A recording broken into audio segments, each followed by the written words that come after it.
लगभग 9 साल बाद स्कूल सर्विस कमीशन की परीक्षा हो रही है।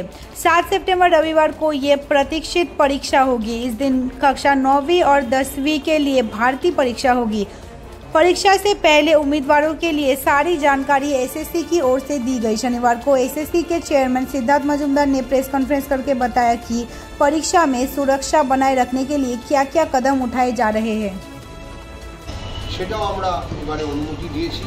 স্ট্রাইপকে সঙ্গে নিয়ে যেতে হতো, সেটাও এবারে নিয়ে যেতে হয়নি। স্ট্রাইপের যে ডকুমেন্টগুলো নিয়ে যেতে হয়েছে সেটা তাছাড়া যেটা বন্দোবস্ত করেছি, অনুরোধ করেছি, যদি কেউ অবশ্য সে সময়টা পেরিয়ে গেছে, এখন আজকে আর সম্ভব নয়, যদি নির্দিষ্ট সময়ের মধ্যে কেউ আবেদন করে থাকেন যে আমরা স্ট্রাইপ জোগাড় করতে পারছি না, যিনি আমার সঙ্গে গিয়ে সেদিন 3 ঘন্টা বা 2 ঘন্টা, 3 ঘন্টাই হচ্ছে, কারণ আমি 11টার মধ্যে ঢুকছি বা 11:30টায় ঢুকছি, আর হয়তো 2টো পর্যন্ত থাকছি বা 2:15 অবধি থাকছি, এই সময়টা আমার সঙ্গে কাটাতে চাইবেন।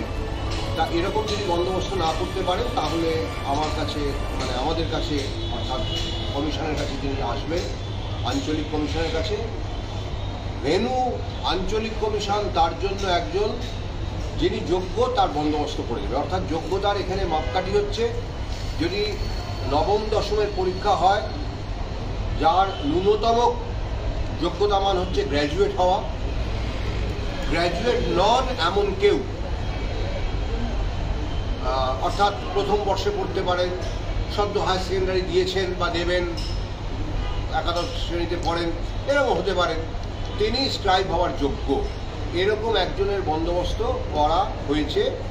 এবারে কেউ যদি সেটা অনুমতি চেয়ে থাকেন যে আমি বন্দোবস্ত করতে পারি, আর একাদশ দ্বাদশ হলে সেটা ম্যাক্সিমাম গ্র্যাজুয়েট, অর্থাৎ 1 level below the minimum qualification. এটা গুরুত্বপূর্ণ প্রশ্ন।